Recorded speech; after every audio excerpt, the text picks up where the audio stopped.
Hello friends, welcome ਹੈ ਤੁਹਾਡੇ ਆਪਣੇ ਚੈਨਲ ਜੈਨੂਅਨ ਜੀਕੇ ਫੈਕਟਸ ਤੇ। ਤਾਂ ਅੱਜ ਆਪਾਂ ਇੰਡੀਅਨ ਪੋਲਿਟੀ ਦਾ ਮੋਸਟ ਇੰਪੋਰਟੈਂਟ ਟੌਪਿਕ ਜਿਹਨੂੰ ਅਸੀਂ ਕਹਿੰਦੇ ਆ ਪ੍ਰੈਂਬਲ, ਤੇ ਪੰਜਾਬੀ ਦੇ ਵਿੱਚ ਅਸੀਂ ਇਸ ਨੂੰ ਜਾਣਦੇ ਆ ਪ੍ਰਸਤਾਵਨਾ ਦੇ ਨਾਮ ਨਾਲ। ਠੀਕ ਹੈ, ਤਾਂ ਮੋਸਟ ਇੰਪੋਰਟੈਂਟ ਟੌਪਿਕ ਹੈ ਬੱਚੇ। ਹਰ ਐਗਜ਼ਾਮ ਦੇ ਵਿੱਚ ਇਹਦੇ ਬਹੁਤ ਪ੍ਰਸ਼ਨ ਨੇ ਜੋ ਪੁੱਛੇ ਜਾਂਦੇ ਨੇ, ਸਿੱਧੇ ਪ੍ਰਸ਼ਨ ਨੇ ਜੋ ਇਹ 'ਚੋਂ ਫਰੇਮ ਹੁੰਦੇ ਨੇ। ਤਾਂ ਅੱਜ ਆਪਾਂ ਮੇਨ MCQ ਜੋ ਪਹਿਲਾਂ ਪੁੱਛੇ ਗਏ ਆ ਉਹੀ ਹੀ ਕਵਰ ਕਰਾਂਗੇ। ਤਾਂ ਬੱਚੇ ਜਦ ਆਪਾਂ ਪੋਲਿਟੀ ਪੜ੍ਹਦੇ ਹਾਂ ਤਾਂ ਲక్ష్ਮੀ ਕਾਂਤ ਦੀ ਬੁੱਕ ਪ੍ਰੈਫਰ ਕੀਤੀ ਜਾਂਦੀ ਆ, ਤਾਂ ਉਹਦੇ ਇਨਪੁਟਸ ਵੀ ਤੁਹਾਨੂੰ ਸਾਰੇ ਇਹਦੇ 'ਚ ਇਨਕਲੂਡ ਮਿਲਣਗੇ। ਤਾਂ ਸਾਰੇ ਕੰਪੀਟੀਟਿਵ ਐਗਜ਼ਾਮ ਦੇ ਲਈ ਹੈਲਪਫੁਲ ਰਹੂਗੀ। MCQ ਹੋਣਗੇ ਪ੍ਰੀਵੀਅਸ ਈਅਰ ਦੇ ਨਾਲ, ਉਹਨਾਂ ਦੀ ਐਕਸਪਲੇਨੇਸ਼ਨ ਆਪਾਂ ਇਹਦੇ 'ਚ ਕਵਰ ਕਰਾਂਗੇ। ਬਿਨਾਂ ਕਿਸੇ ਦੇਰੀ ਤੋਂ ਅੱਜ ਦਾ ਆਪਣਾ ਪਹਿਲਾ ਪ੍ਰਸ਼ਨ, which of the following is described as the soul of the constitution by Pandit Thakur Das Bhargava. ਤਾਂ ਦੇਖੋ, ਪਹਿਲਾਂ ਪ੍ਰਸ਼ਨ ਦੇ ਨਾਲ ਹੀ ਤੁਹਾਨੂੰ ਦੋ ਚੀਜ਼ਾਂ ਕਲੀਅਰ ਹੋ ਗਈਆਂ ਕਿ ਸੰਵਿਧਾਨ ਦੀ ਆਤਮਾ ਕਿਹਨੇ ਕਿਹਾ ਹੈ। ਤਾਂ ਠੀਕ ਹੈ, ਕਿਹਨੇ ਕਿਹਾ ਸੀਗਾ? ਪੰਡਿਤ ਠਾਕੁਰ ਦਾਸ ਭਾਰਗਵ ਨੇ। ਤਾਂ ਕਿਹਨੂੰ ਕਿਹਾ? ਜਦ ਆਪਾਂ ਟੌਪਿਕ ਪ੍ਰੈਂਬਲ ਬਾਰੇ ਕਰ ਰਹੇ ਹਾਂ, ਓਬਵੀਅਸ ਆ ਵੀ ਇਹਦਾ ਆਨਸਰ ਪ੍ਰੈਂਬਲ ਹੋਊਗਾ। ਇੱਥੇ ਤਾਂ ਤੁਸੀਂ ਕਾਮਨ ਸੈਂਸ ਦੇ ਨਾਲ ਇੱਥੋਂ ਹੀ ਤੁੱਕਾ ਮਾਰ ਸਕਦੇ ਹੋ, ਬਟ ਪੇਪਰ ਦੇ ਵਿੱਚ ਤੁਹਾਨੂੰ ਇਹ ਥੋੜੀ ਆਊਗਾ ਵੀ ਅਸੀਂ ਪ੍ਰਸ਼ਨ ਇਹ ਪ੍ਰੈਂਬਲ ਦੇ ਰਿਗਾਰਡਿੰਗ ਪੁੱਛਿਆ ਸੋ ਆਨਸਰ ਤੁਸੀਂ ਪ੍ਰੈਂਬਲ ਕਰੋਗੇ। ਤਾਂ ਇੱਥੇ ਦਾ ਕਰੈਕਟ ਆਨਸਰ ਹੋ ਜਾਊਗਾ option A, preamble of the constitution. ਹੁਣ ਪ੍ਰੈਂਬਲ ਕੀ ਹੁੰਦਾ? ਪ੍ਰੈਂਬਲ ਨੂੰ ਅਸੀਂ ਕਹਿੰਦੇ ਹਾਂ ਪ੍ਰਸਤਾਵਨਾ। ਤਾਂ ਬੱਚੇ ਦੇਖੋ, ਪ੍ਰੈਂਬਲ ਦੇ ਨਾਲ ਹੀ ਬੱਚਿਆਂ ਦੇ ਮਨ ਦੇ ਵਿੱਚ ਚਾਰ ਪ੍ਰਸ਼ਨ ਆਉਂਦੇ ਆ ਵੀ ਪ੍ਰੈਂਬਲ ਆ ਕੀ ਆਪਣੇ ਸੰਵਿਧਾਨ ਦਾ ਭਾਗ ਹੈਗਾ ਇਹ। ਠੀਕ ਹੈ, ਪਾਰਟ ਆਫ ਆਵਰ ਕਨਸਟੀਟਿਊਸ਼ਨ। ਠੀਕ ਹੈ, ਕੀ ਸੰਵਿਧਾਨ ਦਾ ਭਾਗ ਹੈਗਾ, ਪਹਿਲਾ ਪ੍ਰਸ਼ਨ। ਦੂਸਰੇ ਨੰਬਰ ਤੇ ਆਉਂਦਾ ਵੀ ਇਹਦਾ ਉਪਯੋਗ ਕੀ ਹੈ। ਠੀਕ ਹੈ, ਰੈਲੀਵੈਂਸੀ ਕੀ ਹੈ ਇਹਦੀ, ਦੂਸਰਾ ਪ੍ਰਸ਼ਨ ਇਹ ਆਉਂਦਾ। ਤੇ ਤੀਸਰਾ ਤਾਂ ਇੱਕ ਆਰਟੀਕਲ ਸੁਣਿਆ ਹੋਊਗਾ ਸਭ ਨੇ, ਅਨੁਛੇਦ। ਪੰਜਾਬੀ ਦੇ ਵਿੱਚ ਆਪਾਂ ਕਹਿ ਦਿੰਦੇ ਹਾਂ ਅਨੁਛੇਦ, ਇੰਗਲਿਸ਼ ਦੇ ਵਿੱਚ ਇਸ ਨੂੰ ਆਪਾਂ ਕਹਿੰਦੇ ਹਾਂ ਆਰਟੀਕਲ 368। ਇਹਦੇ ਨਾਲ ਕੀ ਕੀਤਾ ਜਾਂਦਾ? ਆਪਣੇ ਸੰਵਿਧਾਨ ਦੇ ਵਿੱਚ ਹੈ ਜੋ ਸੋਧ ਕੀਤੀ ਜਾਂਦੀ ਆ। ਤਾਂ ਇਹ ਆ ਜਾਂਦਾ ਵੀ ਕੀ ਸਾਡੇ ਇਹਦੇ ਵਿੱਚ ਜੋ ਪ੍ਰੈਂਬਲ ਹੈ ਇਹਦੇ ਵਿੱਚ 368 ਦੇ ਨਾਲ ਸੋਧ ਕੀਤੀ ਜਾ ਸਕਦੀ ਹੈ। ਇਸ ਤੋਂ ਬਾਅਦ ਆਉਂਦਾ ਬੱਚੇ ਜੁਡੀਸ਼ਰੀ ਦੇ ਨਾਲ ਜੋੜ ਕੇ ਇਹਨੂੰ ਦੇਖਿਆ ਜਾਂਦਾ ਕਿ ਜੁਡੀਸ਼ਰੀ ਇਹਨੂੰ ਇਨਫੋਰਸ ਕਰ ਸਕਦੀ ਹੈ ਪ੍ਰੈਂਬਲ ਨੂੰ ਜਾਂ ਫਿਰ ਨਹੀਂ। ਤਾਂ ਇਹ ਚਾਰੇ ਗੱਲਾਂ ਦੇ ਆਨਸਰ ਨੇ ਜਿਹੜੇ ਤੁਹਾਨੂੰ ਉਹ ਵੀਡੀਓ ਦੇ ਐਂਡ ਤੱਕ ਜਾਂਦੇ ਆਪਣੇ ਆਪ ਮਿਲ ਜਾਣਗੇ। ਤਾਂ ਇਹ ਬੱਚੇ ਤੁਸੀਂ ਇੱਥੋਂ ਪਹਿਲਾ ਪ੍ਰਸ਼ਨ ਦੇਖ ਲਿਆ ਵੀ ਸੋਲ ਆਫ ਦਾ ਕਨਸਟੀਟਿਊਸ਼ਨ। ਆਪਾਂ ਵੈਸੇ ਤਾਂ ਫੰਡਾਮੈਂਟਲ ਰਾਈਟ ਦੇ ਵਿੱਚ ਇੱਕ ਜੋ ਰਾਈਟ ਟੂ ਰੈਮਡੀਜ਼ ਆ ਉਹ ਆਰਟੀਕਲ 32 ਹੈ। ਠੀਕ ਹੈ, ਉਹਨੂੰ ਆਪਾਂ ਕਹਿੰਦੇ ਆ। ਤਾਂ ਬਟ ਫਿਰ ਵੀ ਤੁਸੀਂ ਯਾਦ ਰੱਖਣਾ ਇੱਥੋਂ ਬੱਚੇ, ਸੋਲ ਆਫ ਦਾ ਕਨਸਟੀਟਿਊਸ਼ਨ ਪੰਡਿਤ ਠਾਕੁਰ ਦਾਸ ਭਾਰਗਵ ਨੇ ਕਿਹਨਾਂ ਨੂੰ ਕਿਹਾ? ਪ੍ਰੈਂਬਲ ਆਫ ਦਾ ਕਨਸਟੀਟਿਊਸ਼ਨ ਨੂੰ ਕਿਹਾ ਗਿਆ ਹੈ। ਫੰਡਾਮੈਂਟਲ ਰਾਈਟਸ ਦੀ ਗੱਲ ਕਰੀਏ, ਇਹ ਆਪਣੇ ਭਾਗ ਤੀਜੇ ਦੇ ਵਿੱਚ ਨੇ, ਆਰਟੀਕਲ 12 ਤੋਂ ਲੈ ਕੇ 35 ਤੱਕ ਕਵਰ ਕਰਦੇ ਆ। ਫੰਡਾਮੈਂਟਲ ਡਿਊਟੀਜ਼ ਨੇ ਜੋ, ਇਹਨੂੰ ਆਪਾਂ ਅਰੇਜ਼ ਕਰ ਲਈਏ। ਜੋ ਫੰਡਾਮੈਂਟਲ ਡਿਊਟੀਜ਼ ਨੇ, ਪਹਿਲਾਂ ਆਪਣੇ ਸੰਵਿਧਾਨ ਦੇ ਵਿੱਚ ਜੋ ਭਾਗ 4 ਸੀਗਾ, ਠੀਕ ਹੈ, ਇਹ 36 ਤੋਂ ਲੈ ਕੇ ਆਰਟੀਕਲ 51 ਤੱਕ ਕਵਰ ਹੁੰਦਾ ਸੀ। ਫਿਰ ਅਸੀਂ ਇਹਦੇ ਵਿੱਚ ਕੀ ਕੀਤਾ ਗਿਆ? ਸਵਰਨ ਕਮੇਟੀ ਬਣੀ ਸੀ, ਸਵਰਨ ਸਿੰਘ ਕਮੇਟੀ। ਇਹਦੀਆਂ ਰਿਕਮੈਂਡੇਸ਼ਨ ਦੇ ਆਧਾਰ ਤੇ ਇਸੇ ਦੇ ਵਿੱਚ ਇੱਕ ਭਾਗ ਜੋੜਿਆ ਜਿਹਨੂੰ ਅਸੀਂ ਕਿਹਾ ਭਾਗ 4A, ਤੇ ਨਾਲ ਹੀ ਆਰਟੀਕਲ 1 ਜੋੜਿਆ ਗਿਆ 51 ਦੇ ਨਾਲ, A ਪਾ ਕੇ ਜੋੜ ਦਿੱਤਾ ਗਿਆ। ਤਾਂ ਇਹਦੇ ਵਿੱਚ ਅਸੀਂ ਕਿਹਨੂੰ ਰੱਖ ਦਿੱਤਾ? ਫੰਡਾਮੈਂਟਲ ਡਿਊਟੀਜ਼ ਨੂੰ ਰੱਖ ਦਿੱਤਾ। ਚਲੋ ਇਹ ਬੱਚੇ ਅੱਜ ਦਾ ਆਪਣਾ ਹੈ ਨਹੀਂ ਕਲਾਸ ਦੇ ਵਿੱਚ, ਬਟ ਫਿਰ ਵੀ ਜਿਹੜੇ ਬੱਚੇ ਦੇਖ ਰਹੇ ਹੁੰਦੇ ਆ ਤਾਂ ਉਹਨਾਂ ਦੀ ਰਿਵੀਜ਼ਨ ਹੋ ਜੂਗੀ। ਤਾਂ ਪਹਿਲਾ ਪ੍ਰਸ਼ਨ ਬੱਚੇ, ਪ੍ਰੈਂਬਲ ਆਫ ਦਾ ਕਨਸਟੀਟਿਊਸ਼ਨ, ਤੇ ਇਹਨੂੰ ਕੀ ਕਿਹਾ ਜਾਂਦਾ? ਸੋਲ ਆਫ ਦਾ ਕਨਸਟੀਟਿਊਸ਼ਨ। ਕਿਹਨੇ ਕਿਹਾ ਸੀ? ਪੰਡਿਤ ਠਾਕੁਰ ਦਾਸ ਭਾਰਗਵ ਨੇ ਕਿਹਾ ਸੀ। ਤਾਂ ਇੱਥੋਂ ਚੀਜ਼ ਤੁਹਾਨੂੰ ਹੋਪਸੋ ਕਲੀਅਰ ਹੋ ਗਈ ਹੋਊਗੀ। ਤੇ ਬੱਚੇ ਜੇ ਵੀਡੀਓ ਲਾਈਕ ਨਹੀਂ ਕਰੀ, ਲਾਈਕ ਜ਼ਰੂਰ ਕਰ ਦਿਓ। ਦੂਸਰਾ, which one of the following person had called the preamble identity card of the constitution? ਦੇਖੋ ਫਿਰ ਪ੍ਰੈਂਬਲ ਦੇ ਰਿਗਾਰਡਿੰਗ, ਤਾਂ ਇਹਦੇ ਨਾਮ ਦੀ ਹੀ ਗੱਲ ਕਰੀਏ ਆਪਾਂ ਵੀ ਪ੍ਰੈਂਬਲ ਨੂੰ ਆਇਡੈਂਟੀਟੀ ਕਾਰਡ ਆਪਣੇ ਸੰਵਿਧਾਨ ਦਾ ਕਿਹਾ ਜਾਂਦਾ। ਤਾਂ ਹੁਣ ਇਹ ਆ ਗਿਆ ਵੀ ਕਿਹਨੇ ਕਿਹਾ? ਤਾਂ NA Palkhivala, Pandit Nehru, doctor BR Ambedkar, doctor Rajendra Prasad. ਤਾਂ ਇਹਦਾ ਬੱਚੇ ਜੋ ਕਰੈਕਟ ਆਨਸਰ ਹੈ ਉਹ ਹੈ ਆਪਸ਼ਨ ਏ, NA ਪਾਲਖੀਵਾਲਾ। ਤਾਂ ਆਹ ਚੀਜ਼ ਨੂੰ ਤੁਸੀਂ ਯਾਦ ਰੱਖਣਾ। ਡਾਕਟਰ BR ਅੰਬੇਦਕਰ ਨੂੰ ਆਪਾਂ ਤਾਂ ਬੱਚੇ ਫਿਰ ਦੇਖਦੇ ਹਾਂ। ਡਾਕਟਰ ਰਾਜਿੰਦਰ ਪ੍ਰਸਾਦ, ਇਹ ਆਪਣੀ ਕੰਟਰੀ ਦੇ ਕੀ ਨੇ? ਫਸਟ, ਜੇ ਤੁਹਾਨੂੰ ਆ ਜਾਏ ਫਸਟ ਪ੍ਰੈਜ਼ੀਡੈਂਟ ਕੌਣ ਨੇ ਤਾਂ ਤੁਸੀਂ ਲਾਓਗੇ ਡਾਕਟਰ ਰਾਜਿੰਦਰ ਪ੍ਰਸਾਦ। ਠੀਕ, ਤਾਂ ਹੁਣ ਇੱਥੇ ਬੱਚੇ ਨਾਲ ਹੀ ਤੁਹਾਨੂੰ ਇਹ ਵੀ ਆਊਗਾ, ਪ੍ਰਸ਼ਨ ਪੁੱਛਿਆ ਜਾਂਦਾ ਵੀ ਫਸਟ ਕੰਟਰੀ ਜਾਂ ਫਿਰ ਫਸਟ ਦੇਸ਼ ਕਿਹੜਾ ਸੀਗਾ ਜਿੱਥੇ ਪ੍ਰਸਤਾਵਨਾ ਜਾਂ ਫਿਰ ਪ੍ਰੈਂਬਲ ਲਾਇਆ ਗਿਆ ਸੀ? ਤਾਂ ਉਹ ਸੀ, ਤੁਸੀਂ ਲਾਓਗੇ ਆਨਸਰ USA। ਇਹਦਾ ਮਤਲਬ ਵੀ ਆਪਾਂ ਵੀ ਕਿੱਥੋਂ ਫੋਲੋ ਕੀਤਾ? USA ਤੋਂ ਫੋਲੋ ਕੀਤਾ। ਕਿਹਨੂੰ? ਪ੍ਰੈਂਬਲ ਨੂੰ। ਠੀਕ ਹੈ, ਤਾਂ ਆਇਡੈਂਟੀਟੀ ਕਾਰਡ ਕਿਹਨੇ ਕਿਹਾ ਆਪਣੇ ਨੂੰ? ਤਾਂ ਬੱਚੇ NA ਪਾਲਖੀਵਾਲਾ ਨੇ ਕਿਹਾ ਸੀਗਾ। ਇਹ ਚੀਜ਼ ਨੂੰ ਆਪਾਂ ਇੱਥੇ ਯਾਦ ਰੱਖਣਾ। ਠੀਕ, ਚਲੋ ਵੀ ਅਗਲਾ ਪ੍ਰਸ਼ਨ ਦੇਖਦੇ ਹਾਂ। ਇਸ ਤੋਂ ਬਾਅਦ ਆ ਗਿਆ horoscope of hour sovereign democratic republic. ਤਾਂ ਇਹ ਦੇਖੋ ਪ੍ਰੈਂਬਲ ਨੂੰ ਕਿਹਨੇ ਕਿਹਾ? ਇਹ ਵੀ ਬੱਚੇ ਇੰਪੋਰਟੈਂਟ ਪ੍ਰਸ਼ਨ ਹੈ। ਤਾਂ ਚਾਰ ਆਪਸ਼ਨਸ ਨੇ, ਤਾਂ ਇਹ ਤੁਹਾਨੂੰ ਸਾਰੀਆਂ ਪਤਾ ਹੋਣੀਆਂ ਚਾਹੀਦੀਆਂ। ਇਹਦਾ ਕਰੈਕਟ ਆਨਸਰ ਹੋ ਜਾਊਗਾ ਆਪਸ਼ਨ ਏ, KM ਮੁਨਸੀ ਦੇ ਦੁਆਰਾ ਕਿਹਾ ਗਿਆ ਗਾ। ਤਾਂ ਇਹ ਜੋ ਆਪਣੇ ਸੰਵਿਧਾਨ ਦੇ ਵਿੱਚ ਪ੍ਰੈਂਬਲ ਦੇ ਅਲੱਗ-ਅਲੱਗ ਨਾਮ ਨੇ, ਇਹ ਮੋਸਟ ਇੰਪੋਰਟੈਂਟ ਨੇ ਕਿਉਂਕਿ ਤੁਹਾਨੂੰ ਬੱਚੇ ਪ੍ਰਸ਼ਨ ਪੇਪਰਾਂ ਦੇ ਵਿੱਚ ਉਲਝਾ ਕੇ ਪੁੱਛੇ ਜਾਣਗੇ। ਠੀਕ ਹੈ, ਦੇਖੋ ਇਹ ਤੁਹਾਨੂੰ ਬਹੁਤ ਰੇਅਰ ਚਾਂਸ ਆ ਵੀ ਆ ਜੇ ਪ੍ਰੈਂਬਲ ਕਿੱਥੋਂ ਅਸੀਂ ਲਿਆ, USA ਤੋਂ ਲਿਆ।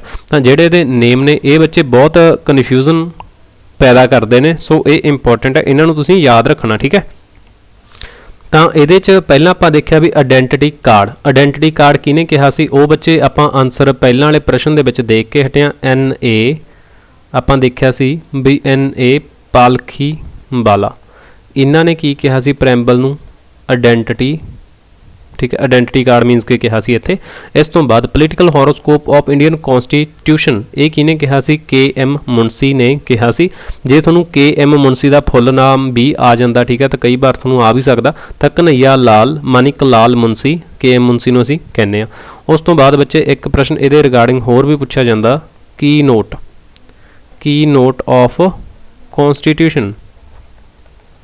ਕੀ ਨੋਟ ਆਫ ਕਨਸਟੀਟਿਊਸ਼ਨ ਕਿਹਨੂੰ ਕਿਹਾ ਜਾਂਦਾ, ਉਹ ਵੀ ਪ੍ਰੈਂਬਲ ਨੂੰ ਹੀ ਕਿਹਾ ਜਾਂਦਾ, ਤੇ ਉਹ ਜਿਹੜੀ ਉਹਦੀ ਆਪਸ਼ਨ ਡੀ ਆ ਜੂਗੀ ਇੱਥੇ। ਠੀਕ ਹੈ, ਤਾਂ ਅਰਨੇਸਟ ਬਾਰਕਰ ਆ, ਇਹਨਾਂ ਦੇ ਦੁਆਰਾ ਕਿਹਾ ਗਿਆ ਸੀਗਾ ਕੀ ਨੋਟ ਆਫ ਕਨਸਟੀਟਿਊਸ਼ਨ। ਔਰ ਇਹਨਾਂ ਦੀ ਇੱਕ ਮਸ਼ਹੂਰ ਬੁੱਕ ਵੀ ਆ, principal of social and political theory, ਜੋ ਕਿ 1951 ਦੇ ਵਿੱਚ ਆਈ ਸੀਗੀ। ਤਾਂ ਬੱਚੇ ਆਹ ਚੀਜ਼ ਤੁਹਾਨੂੰ ਕਲੀਅਰ ਹੋ ਗਈ। ਪੰਡਿਤ ਠਾਕੁਰ ਦਾਸ ਭਾਰਗਵ, ਇਹਨਾਂ ਦੇ ਬਾਰੇ ਆਪਾਂ ਪਹਿਲਾਂ ਗੱਲ ਕਰ ਚੁੱਕੇ ਹਾਂ। ਉਸ ਤੋਂ ਬਾਅਦ ਆਪਣੇ ਪ੍ਰੈਂਬਲ ਨੂੰ ਇੱਕ ਨਾਮ ਹੋਰ ਦਿੱਤਾ ਜਾਂਦਾ, ਲਾਇਰਸ ਪੈਰਾਡਾਈਜ਼। ਤਾਂ ਇਹ ਵੀ ਕਿਹਾ ਜਾਂਦਾ, ਕਿਉਂ ਕਿਹਾ ਜਾਂਦਾ, ਇਹ ਕਿਹਨੇ ਕਿਹਾ ਸੀ, ਪਹਿਲਾਂ ਤੁਹਾਨੂੰ ਇਹ ਵੀ ਚੀਜ਼ ਪਤਾ ਹੋਣੀ ਚਾਹੀਦੀ ਆ ਬੱਚੇ। ਇਹ ਕਿਹਾ ਸੀ ਸਰ ਆਈਵਰ ਜੈਨਿੰਗਸ ਨੇ। ਠੀਕ ਹੈ, ਕਿਉਂ ਕਿਹਾ ਸੀ, ਕਿਉਂਕਿ ਇਹਦੀ ਜਿਹੜੀ ਭਾਸ਼ਾ ਜਾਂ ਲੈਂਗੁਏਜ ਹੈ ਉਹ ਬੜੀ ਔਖੀ ਆ, ਜੋ ਕਿ ਆਮ ਲੋਕਾਂ ਦੀ ਸਮਝ ਤੋਂ ਪਰੇ ਸੀਗਾ, ਤਾਂ ਕਰਕੇ ਲਾਇਰਸ ਪੈਰਾਡਾਈਜ਼ ਕਿਹਨੇ ਕਿਹਾ ਸੀ, ਆਈਵਰ ਜੈਨਿੰਗਸ ਨੇ ਕਿਹਾ ਸੀ। ਤਾਂ ਹੁਣ ਹੋਪਸੋ ਤੁਹਾਨੂੰ ਇੰਨੇ ਕੁ ਪ੍ਰੈਂਬਲ ਦੇ ਨਾਮ ਨੇ ਜਿਹੜੇ ਉਹ ਤੁਹਾਨੂੰ ਕਲੀਅਰ ਹੋ ਗਏ ਹੋਣਗੇ। ਤਾਂ ਤਿੰਨ ਤਾਂ ਆਪਾਂ ਪ੍ਰਸ਼ਨ ਦੇ ਰੂਪ 'ਚ ਦੇਖ ਲਏ। ਉਸ ਤੋਂ ਬਾਅਦ ਕੀ ਨੋਟ ਆਫ ਕਨਸਟੀਟਿਊਸ਼ਨ, ਇਹ ਬੱਚੇ ਮੈਂ ਤੁਹਾਨੂੰ ਹੁਣ ਦੱਸ ਕੇ ਹਟਿਆ, ਆਪਸ਼ਨ ਡੀ ਦੇ ਨਾਲ ਇੱਧਰ ਲਾ ਦੋਗੇ। ਤੇ ਜਿਹੜਾ ਆਹ ਪੈਰਾਡਾਈਜ਼ ਆ, ਲਾਇਰ ਪੈਰਾਡਾਈਜ਼, ਇਹ ਸਰ ਆਈਵਰ ਜੈਨਿੰਗਸ ਦੇ ਦੁਆਰਾ ਕਿਹਾ ਗਿਆ ਸੀ। ਚਲੋ ਵੀ, ਜੇ ਵੀਡੀਓ ਹਾਲੇ ਵੀ ਲਾਈਕ ਨਹੀਂ ਕਰੀ ਬੱਚੇ, ਲਾਈਕ ਜ਼ਰੂਰ ਕਰ ਦਿਆ ਕਰੋ। ਠੀਕ ਹੈ, ਤਾਂ ਤੁਸੀਂ ਲਾਈਕ ਨਹੀਂ ਕਰਦੇ। In which case did the supreme court opine that the preamble is not a part of the constitution. ਤਾਂ ਬੱਚੇ ਇਹ ਇੰਪੋਰਟੈਂਟ ਪ੍ਰਸ਼ਨ ਆ, ਈਵਨ ਇਹ UPSC ਪ੍ਰਸ਼ਨ ਪੁੱਛ ਚੁੱਕੀ ਹੈ ਇਹਦੇ ਬਾਰੇ। ਠੀਕ ਹੈ, ਤਾਂ ਹੁਣ ਇਹਦੇ 'ਚ ਆਪਾਂ ਨੂੰ ਪਤਾ ਹੋਣਾ ਚਾਹੀਦਾ ਬੱਚੇ ਵੀ ਇਹ ਸੰਵਿਧਾਨ ਦਾ ਭਾਗ ਹੈਗਾ ਜਾਂ ਫਿਰ ਨਹੀਂ। ਜੇ ਹੁਣ ਆਪਾਂ ਪਹਿਲਾਂ ਇਹਦੀ ਕਰੈਕਟ ਆਨਸਰ ਦੇਖ ਲੈਂਦੇ ਹਾਂ ਵੀ ਕਿਹੜੇ ਕੇਸ ਦੇ ਵਿੱਚ ਕਿਹਾ ਸੀਗਾ। ਵੀ ਦੇਖੋ ਇੱਥੇ ਇਹ ਨਹੀਂ ਹੈਗਾ ਵੀ ਪਾਰਟ, ਤਾਂ ਇੱਥੋਂ ਕੀਵਰਡ ਧਿਆਨ ਦੇ ਨਾਲ ਦੇਖਣਾ। ਇਹਨਾਂ ਨੇ ਪੁੱਛਿਆ ਵੀ ਭਾਗ ਨਹੀਂ ਹੈਗਾ, ਤਾਂ ਇਹਦਾ ਕਰੈਕਟ ਆਨਸਰ ਹੋ ਜਾਊਗਾ ਆਪਸ਼ਨ ਏ, ਬੇਰੂਬਰੀ ਯੂਨੀਅਨ ਕੇਸ 1960 ਦੇ ਵਿੱਚ ਆਇਆ ਸੀ। ਇਹਦੇ ਵਿੱਚ ਆਪਣਾ ਸੁਪਰੀਮ ਕੋਰਟ ਨੇ ਕਿਹਾ ਸੀਗਾ ਕਿ ਇਹ ਸੰਵਿਧਾਨ ਦਾ ਭਾਗ ਨਹੀਂ ਹੈਗਾ, ਸਾਫ਼ ਕਲੀਅਰ ਕਰਤਾ ਸੀਗਾ। ਠੀਕ ਹੈ, ਤੇ ਜੇ ਤੁਹਾਨੂੰ ਵੈਸੇ ਪੁੱਛਿਆ ਜਾਵੇ ਵੀ ਪ੍ਰੈਜ਼ੈਂਟ, ਠੀਕ ਹੈ, ਜੇ ਤੁਹਾਨੂੰ ਆ ਜਾਵੇ ਵੀ ਪ੍ਰੈਜ਼ੈਂਟ, ਤਾਂ ਅੱਜ ਦੀ ਘੜੀ ਵਿੱਚ ਇਹ ਸੰਵਿਧਾਨ ਦਾ ਭਾਗ ਹੈਗਾ। ਇਹ ਚੀਜ਼ ਨੂੰ ਤੁਸੀਂ ਯਾਦ ਰੱਖਣਾ ਵੀ ਜੋ ਪ੍ਰਸਤਾਵਨਾ ਹੈ ਉਹ ਆਪਣੇ ਸੰਵਿਧਾਨ ਦਾ ਭਾਗ ਹੈਗੀ ਆ। ਉਸ ਤੋਂ ਬਾਅਦ ਦੇਖੋ 1960 ਜੋ ਬੇਰੂਬਰੀ ਕੇਸ ਸੀਗਾ ਸੁਪਰੀਮ ਕੋਰਟ ਦਾ, says not part of constitution. ਠੀਕ ਹੈ, ਤਾਂ ਉਹਦੇ 'ਚ ਕੀ ਕਿਹਾ ਗਿਆ ਸੀ, says not a part of constitution. Berubari case ਕਹਿੰਦਾ ਵੀ ਭਾਗ ਨਹੀਂ ਹੈਗਾ। ਫਿਰ ਇਸ ਤੋਂ ਬਾਅਦ ਆਉਂਦਾ 1967। 1967 ਦੇ ਵਿੱਚ ਕੀ ਆਇਆ, ਕੇਸ ਆਇਆ ਗੋਲਖਨਾਥ। ਠੀਕ ਹੈ, ਗੋਲਖਨਾਥ ਕੇਸ। ਤਾਂ ਬੱਚੇ ਮੋਸਟ ਇੰਪੋਰਟੈਂਟ ਹੈ ਗੋਲਖਨਾਥ ਕੇਸ। ਕਦੋਂ ਆਇਆ ਸੀ, 1967 ਦੇ ਵਿੱਚ ਆਇਆ ਸੀ। ਇਹ ਆਪਣੇ ਪੰਜਾਬੀਆਂ ਦੇ ਲਈ ਹੋਰ ਵੀ ਇੰਪੋਰਟੈਂਟ ਹੋ ਜਾਂਦਾ। ਤਾਂ ਕਿਹਦੇ ਨਾਲ ਸੀ ਇਹ ਆਪਣੇ ਪੰਜਾਬ ਦੀ ਸਟੇਟ, ਪੰਜਾਬ ਸਰਕਾਰ ਦੇ ਨਾਲ ਸੀਗਾ। ਠੀਕ ਹੈ, ਪੰਜਾਬ ਸਟੇਟ ਦੇ ਵਰਸਸ ਸੀਗਾ ਗੋਲਖਨਾਥ ਕੇਸ। ਚਲੋ ਕੇਸ ਪੂਰਾ ਕੀ ਸੀਗਾ ਉਹਦੇ ਬਾਰੇ ਇੱਥੇ ਆਪਾਂ ਗੱਲ ਨਹੀਂ ਕਰਾਂਗੇ, ਕਿਉਂਕਿ ਆਪਣਾ ਐਗਜ਼ਾਮ ਓਰੀਐਂਟਡ ਫੈਕਟ ਦੇਖਣਾ ਆਪਾਂ। ਗੋਲਖਨਾਥ ਵਰਸਸ ਪੰਜਾਬ ਸਟੇਟ 1967 ਦਾ ਕੇਸ ਆਇਆ। ਤਾਂ ਇਹਦੇ 'ਚ ਸੁਪਰੀਮ ਕੋਰਟ ਨੇ ਕੀ ਕਿਹਾ ਸੀ, ਇੰਪੋਰਟੈਂਟ ਆਪਣੇ ਲਈ ਜੱਜਮੈਂਟ ਜਾਂ ਫਿਰ ਵਰਡਿਕਟ ਹੋ ਜਾਂਦਾ ਕਿ ਕੀ ਆਫ ਕਨਸਟੀਟਿਊਸ਼ਨ ਹੈ,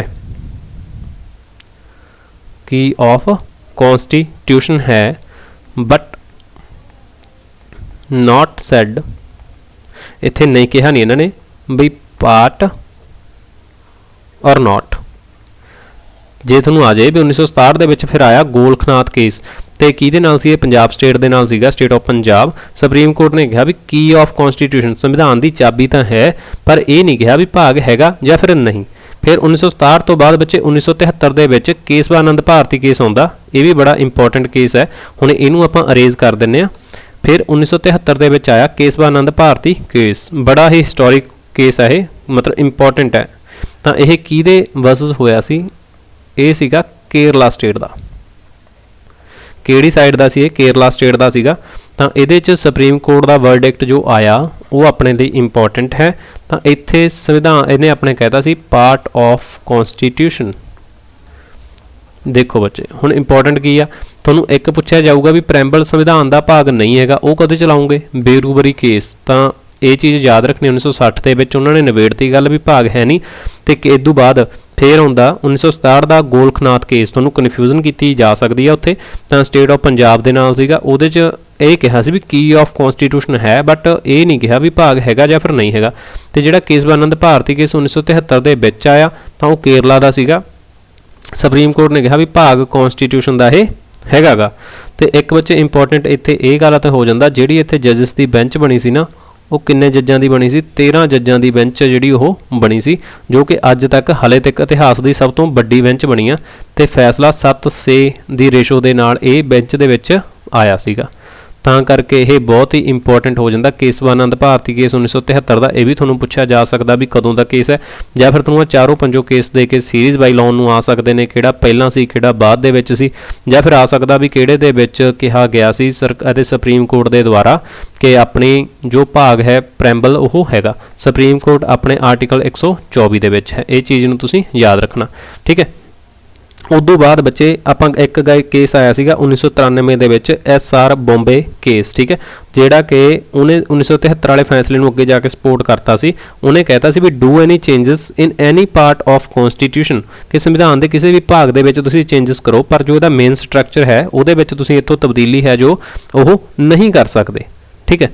तो बच्चे आ चीज़ भी तुसीं इत्थों याद रखनी है। जे हले भी वीडियो लाइक नहीं करी दैन वीडियो नूं बच्चे लाइक जरूर कर दिओ। नैक्सट प्रश्न, which of the following words is not mention in the preamble of the constitution of India, भी किहड़े शब्द ने जो प्रैम्बल दे विच अपने दर्ज नहीं है। जदों तुसीं NCERT बुक खोलते हो तो पहले पेज के उत्ते तुहानूं लिखण नूं देखिया मिलदा कि भी द पीपल ऑफ इंडिया, इस तरह तुसीं अपना शब्द है जो पढ़ते हैं ना आप, जो NCERT बुक्स होंदियां ने, फस्ट पेज हुंदा उन्हां दा, उत्ते लिखिया हुंदा be the people of India, तो उही अपना की आ प्रैम्बल आ, ठीक है।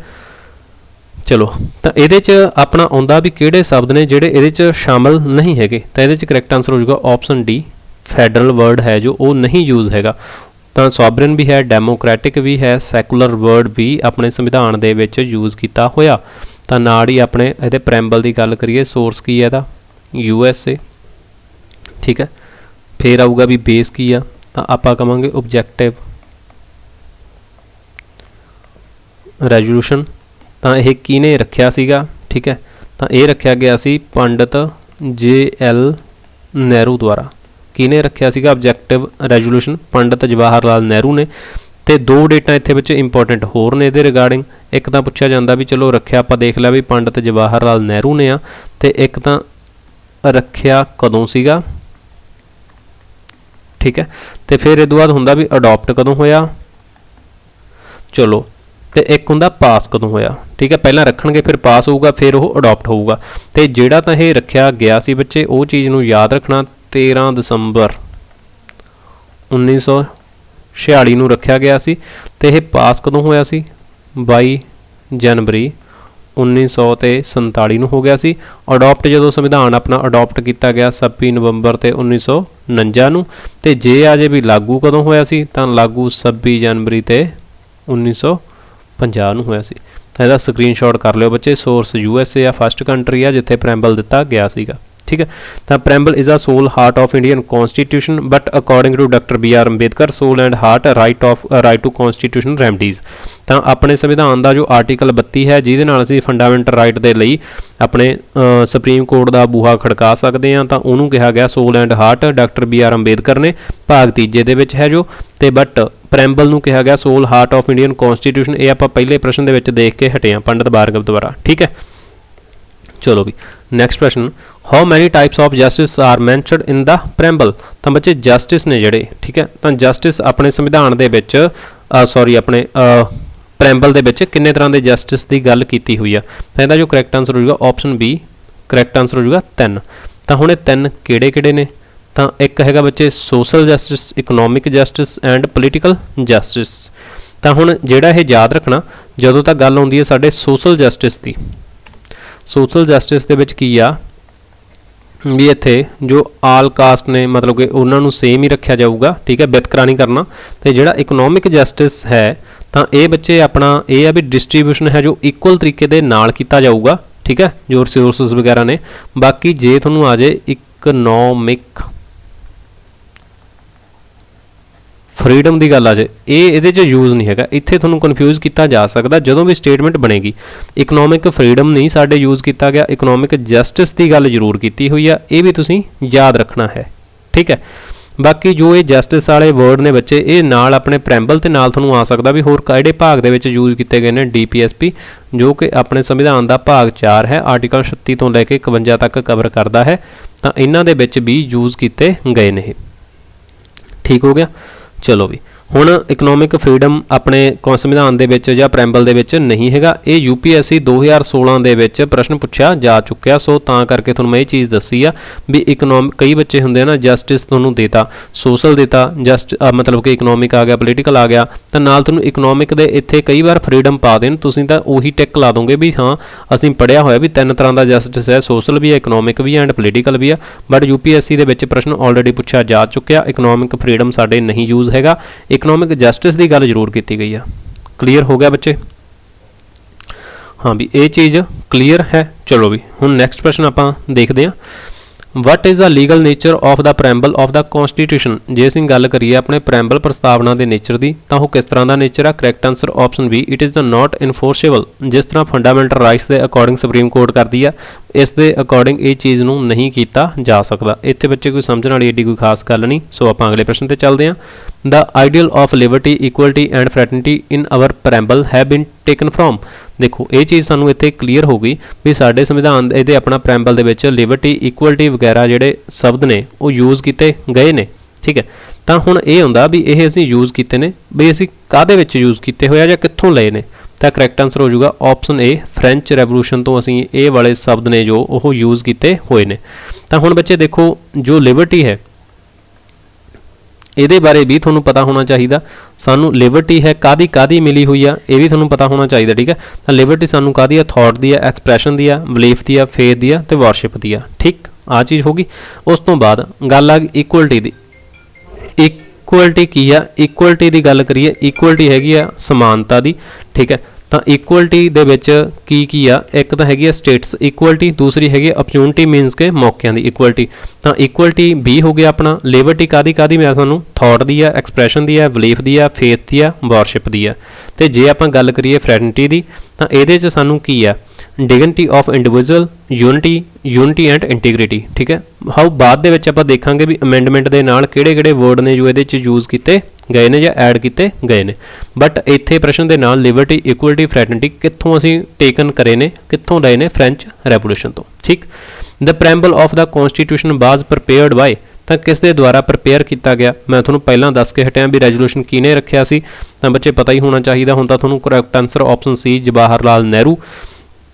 ਤਾਂ ਇਹਦੇ 'ਚ ਨਾਲ ਹੀ ਜਦੋਂ ਤੁਹਾਨੂੰ ਆਊਗਾ ਤੁਸੀਂ ਯਾਦ ਰੱਖਣਾ ਇੱਥੋਂ ਹੀ ਵੀ ਪਹਿਲਾਂ ਦਾ ਸੋਰਸ ਕੀ ਸੀਗਾ। ਸਰ ਨੇ ਦੱਸਿਆ ਵੀ USA ਆ, ਫਸਟ ਕੰਟਰੀ ਆ ਇਹ, ਠੀਕ ਹੈ। ਤੇ ਰੱਖਿਆ ਕਿਹਨੇ ਸੀਗਾ? ਜਵਾਹਰ ਲਾਲ ਨਹਿਰੂ ਨੇ। ਇੱਕ ਤਾਂ ਹੁੰਦਾ ਵੀ ਇਹ ਪੇਸ਼ ਕਦੋਂ ਕੀਤਾ ਗਿਆ, ਦੂਸਰਾ ਇਹ ਪਾਸ ਕਦੋਂ ਕੀਤਾ ਗਿਆ, ਤੀਸਰਾ ਇਹ ਅਡਾਪਟ ਕਦੋਂ ਕੀਤਾ ਗਿਆ, ਫਿਰ ਆਉਂਦਾ ਵੀ ਇਹ ਲਾਗੂ ਕਦੋਂ ਕੀਤਾ, ਇਨਫੋਰਸ ਕਦੋਂ ਕੀਤਾ ਗਿਆ।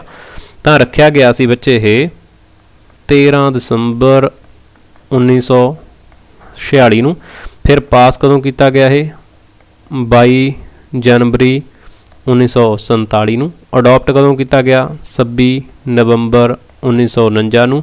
ਤੇ ਲਾਗੂ 26 ਜਨਵਰੀ ਤੇ 1950 ਨੂੰ, ਜਦੋਂ ਰਿਪਬਲਿਕ ਡੇ ਹੁੰਦਾ। ਬਸ ਆਹ ਚੀਜ਼ਾਂ ਨੇ। ਜਦੋਂ ਤੁਹਾਨੂੰ ਇਸ ਤਰ੍ਹਾਂ ਯਾਦ ਹੋਣ ਲੱਗ ਗਈਆਂ ਤਾਂ ਸਮਝ ਲਓ ਵੀ ਸਹੀ ਟਰੈਕ ਤੇ ਤੁਸੀਂ ਚੱਲ ਪਏ। The preamble to the Indian constitution was inspired by the preamble of constitution. ਕਿੱਥੋਂ ਅਸੀਂ ਮਤਲਬ ਕਿ ਇੰਸਪਾਇਰ ਹੋਏ ਹਾਂ? Correct answer option D, USA। ਤੁਹਾਨੂੰ ਮੈਂ ਦੱਸ ਹੀ ਚੁੱਕਿਆ। Which of the following words was inserted in the preamble by Constitution 42nd Amendment Act 1976? 1976 ਦੇ ਵਿੱਚ 42ਵੀਂ ਸੋਧ ਹੋਈ ਸੀ, ਤਾਂ ਉਹਦੇ ਨਾਲ ਨਵੇਂ ਜੋ ਸ਼ਬਦ ਐਡ ਕੀਤੇ ਗਏ ਸੀ ਉਹ ਕਿਹੜੇ ਨੇ? ਤਾਂ ਬੱਚੇ ਪਹਿਲਾਂ ਤੁਹਾਨੂੰ ਇਹਦਾ ਕਰੈਕਟ ਆਂਸਰ ਹੈ ਉਹ ਹੈ ਆਪਸ਼ਨ ਡੀ, ਸੋਸ਼ਲਿਸਟ, ਠੀਕ ਹੈ। ਤਾਂ ਇੱਥੋਂ ਪਤਾ ਹੋਣਾ ਚਾਹੀਦਾ ਵੀ ਜਦੋਂ ਆਪਾਂ ਗੱਲ ਕਰਦੇ ਹਾਂ, ਠੀਕ ਹੈ, ਪਹਿਲਾਂ ਸਾਡੇ ਸੀਗਾ SDR। ਕੀ ਹੁੰਦਾ ਸੀ? SDR ਹੁੰਦਾ ਸੀ, ਬਟ ਹੁਣ ਅਸੀਂ ਕੀ ਪੜ੍ਹਦੇ ਹਾਂ SSSDR। ਮੈਂ ਪਹਿਲਾਂ ਵਾਲੀਆਂ ਕਲਾਸਿਸ ਦੇ ਵਿੱਚ ਇਹ ਤੁਹਾਨੂੰ ਦੱਸਣਾ ਕਰਿਆ ਹੋਇਆ ਪਹਿਲਾਂ ਹੀ, ਠੀਕ ਹੈ। ਤਾਂ ਆ ਜਿਹੜੀਆਂ 2S ਨਵੀਆਂ ਐਡ ਕੀਤੀਆਂ ਗਈਆਂ ਨੇ, ਇਹਦੇ ਤੇ ਅਸੀਂ ਨਵੇਂ ਵਰਡ ਐਡ ਕੀਤੇ ਸੀ। ਇੱਕ ਤਾਂ ਸੋਸ਼ਲਿਜ਼ਮ ਐਡ ਕੀਤਾ ਸੀਗਾ ਤੇ ਦੂਸਰਾ ਸੈਕੂਲਰਿਜ਼ਮ ਐਡ ਕੀਤਾ ਸੀ। ਤਾਂ ਇਹ ਦੋਨੇ ਅਸੀਂ 1976 ਦੇ ਵਿੱਚ ਐਡ ਕਰੇ ਨੇ, ਜਿਹੜੇ ਆ ਦੁਬਾਰੇ ਵਿੱਚ S ਐਡ ਕੀਤੀਆਂ ਨੇ, ਠੀਕ ਹੈ। ਪਹਿਲਾ ਸੋਵਰਨ ਪਹਿਲਾਂ ਤੋਂ ਹੈਗਾ, D ਤੇ ਡੈਮੋਕ੍ਰੈਟਿਕ ਇਹ ਵੀ ਪਹਿਲਾਂ ਦਾ ਸੀ, ਰਿਪਬਲਿਕ ਇਹ ਵੀ ਪਹਿਲਾਂ ਦਾ ਸੀ। ਆਹ ਤਿੰਨੋਂ SDR ਪਹਿਲਾਂ ਦੇ ਨੇ, ਤੇ ਆ ਵਿਚਾਲੇ ਇਹ ਤੁਹਾਨੂੰ ਸੀਰੀਜ਼ ਬਾਈ ਵੀ ਪੁੱਛੇ ਜਾਂਦੇ ਆ ਕਿ ਇਹਨਾਂ ਨੂੰ ਤੁਸੀਂ ਇਸ ਤਰ੍ਹਾਂ ਦੱਸੋ ਵੀ ਜਿਸ ਤਰ੍ਹਾਂ ਇਹ ਯੂਜ਼ ਹੋਏ ਵੇ ਸੰਵਿਧਾਨ ਦੇ ਵਿੱਚ, ਠੀਕ ਹੈ। ਤਾਂ ਬੱਚੇ ਪਹਿਲੀ S ਤੇ ਕੀ ਆਊਗਾ? ਸੋਵਰਨ ਆਊਗਾ, ਦੂਸਰੀ ਤੇ ਆਪਣਾ ਸੋਸ਼ਲਿਜ਼ਮ ਆਊਗਾ, ਤੀਸਰੀ ਤੇ ਸੈਕੂਲਰਿਜ਼ਮ ਆਊਗਾ, D ਤੇ ਡੈਮੋਕ੍ਰੈਟਿਕ ਆ, R ਤੇ ਰਿਪਬਲਿਕ ਹੈ। ਜਿਹੜੇ ਦੂਸਰੇ ਦੋ ਨੇ ਸੈਕੰਡ ਤੇ ਥਰਡ ਉਹ 1976 ਦੇ ਵਿੱਚ ਐਡ ਕੀਤੇ ਗਏ ਨੇ। ਤੇ 42ਵੀਂ ਅਮੈਂਡਮੈਂਟ ਨੂੰ ਮਿਨੀ ਕਨਸਟੀਟਿਊਸ਼ਨ ਕਿਹਾ ਜਾਂਦਾ, ਬਿਕੋਜ਼ ਬਹੁਤ ਸਾਰੇ ਅਮੈਂਡਮੈਂਟ ਹੋਈਆਂ ਸੀਗੀਆਂ ਇਹਦੇ ਵਿੱਚ, ਠੀਕ ਹੈ। ਬਾਕੀ ਜੋ ਇੰਟੀਗ੍ਰਿਟੀ ਹੈ ਉਹ ਵੀ ਅਸੀਂ ਇਸੇ ਅਮੈਂਡਮੈਂਟ ਦੇ ਨਾਲ ਐਡ ਕੀਤਾ ਸੀਗਾ, ਇਹ ਚੀਜ਼ ਨੂੰ ਵੀ ਤੁਸੀਂ ਯਾਦ ਰੱਖਣਾ ਹੈ। ਨੈਕਸਟ ਪ੍ਰਸ਼ਨ, which of the following is correct sequence terms mentioned in the preamble of constitution of India? ਲਓ ਵੀ, ਠੀਕ ਹੈ, ਚੱਕੋ ਆਗੇ। ਤਾਂ ਇਹਦਾ ਬੱਚੇ ਜੋ ਕਰੈਕਟ ਆਂਸਰ ਹੈ ਉਹ ਇੱਥੇ correct answer option A 1 2 3 4 justice, liberty, equality, fraternity, ਠੀਕ ਹੈ। ਤਾਂ ਆ ਜੇ ਤੁਹਾਨੂੰ ਗੱਲ ਆ ਜੇ ਵੀ ਸਾਰਿਆਂ ਨੂੰ ਪਹਿਲਾਂ ਕੀ ਆ, ਸਾਰਿਆਂ ਨੂੰ ਪਹਿਲਾਂ ਸਾਡੇ ਆਉਂਦਾ ਜੋ ਸੋਵਰਿਜ਼ਮ ਆ, ਸੋਸ਼ਲਿਜ਼ਮ ਆ, ਸੈਕੂਲਰਿਜ਼ਮ ਆ, ਡੈਮੋਕ੍ਰੈਟਿਕ ਆ, ਰਿਪਬਲਿਕ ਆ। ਤਾਂ ਇਹ ਸਭ ਤੋਂ ਪਹਿਲਾਂ ਯੂਜ਼ ਹੁੰਦਾ। ਉਸ ਤੋਂ ਬਾਅਦ ਫਿਰ ਦੂਸਰੇ ਨੰਬਰ ਤੇ ਸਾਡੇ ਕੀ ਯੂਜ਼ ਹੁੰਦਾ? ਸਭ ਤੋਂ ਪਹਿਲਾਂ ਪ੍ਰੈਂਬਲ ਦੇ ਵਿੱਚ ਤਾਂ ਇਹੀ ਹੁੰਦਾ ਵੀ ਦਾ ਪੀਪਲ ਆਫ ਇੰਡੀਆ। ਦੂਸਰੇ ਨੰਬਰ ਤੇ ਆਉਂਦਾ ਸੋਵਰਿਜ਼ਮ, ਸੋਸ਼ਲਿਜ਼ਮ, ਸੈਕੂਲਰਿਜ਼ਮ, ਡੈਮੋਕ੍ਰੈਟਿਕ, ਰਿਪਬਲਿਕ, ਠੀਕ ਹੈ। ਤੇ ਇਸ ਤੋਂ ਬਾਅਦ ਉਹ ਦੂਸਰਾ ਹੋ ਗਿਆ। ਤੇ ਤੀਸਰੇ ਨੰਬਰ ਤੇ ਕੀ ਆਉਂਦਾ ਸਾਡੇ? ਜਸਟਿਸ। ਤੀਸਰੇ ਨੰਬਰ ਤੇ ਤਿੰਨ ਤਰ੍ਹਾਂ ਦੀ ਜਸਟਿਸ ਨੇ। ਫਿਰ ਚੌਥੇ ਨੰਬਰ ਤੇ ਬੱਚੇ ਕੀ ਆਉਂਦਾ ਸਾਡੇ? ਲਿਬਰਟੀ। ਫਿਰ ਪੰਜਵੇਂ ਤੇ ਇਕੁਅਲਿਟੀ, ਫਿਰ ਛੇਵੇਂ ਤੇ ਫ੍ਰੈਟਰਨਿਟੀ। ਚਲੋ ਹੁਣ ਇਹਦੇ ਚੋਂ ਉਹ ਚੀਜ਼ ਕਰੈਕਟ ਆਂਸਰ ਆਪਸ਼ਨ A ਹੋ ਜਾਊਗਾ। ਤਾਂ ਬੱਚੇ ਕਿਵੇਂ ਦੀ ਤੁਹਾਨੂੰ ਕਲਾਸ ਲੱਗੀ, ਠੀਕ ਹੈ, ਜਾਂ ਪ੍ਰੈਂਬਲ ਦੇ ਵਿੱਚ ਤੁਹਾਨੂੰ ਕਿਸੇ ਨੂੰ ਕੋਈ ਦਿੱਕਤ ਆ ਗਈ ਤਾਂ ਉਹ ਤੁਸੀਂ ਪਲੀਜ਼ ਆਪਣਾ ਫੀਡਬੈਕ ਸਾਰੇ ਬੱਚਿਆਂ ਨੇ ਜ਼ਰੂਰ ਦੇਣਾ। ਜੇ ਹਾਲੇ ਵੀਡੀਓ ਨੂੰ ਲਾਈਕ ਨਹੀਂ ਕਰਿਆ ਤਾਂ ਵੀਡੀਓ ਨੂੰ ਲਾਈਕ ਜ਼ਰੂਰ ਕਰਿਓ, ਚੈਨਲ ਨੂੰ ਸ਼ੇਅਰ, ਸਬਸਕ੍ਰਾਈਬ ਸਾਰੇ ਜਣੇ ਜ਼ਰੂਰ ਕਰ ਦਿਓ। ਮਿਲਦੇ ਹਾਂ ਅਗਲੀ ਵੀਡੀਓ ਦੇ ਵਿੱਚ। Thank you.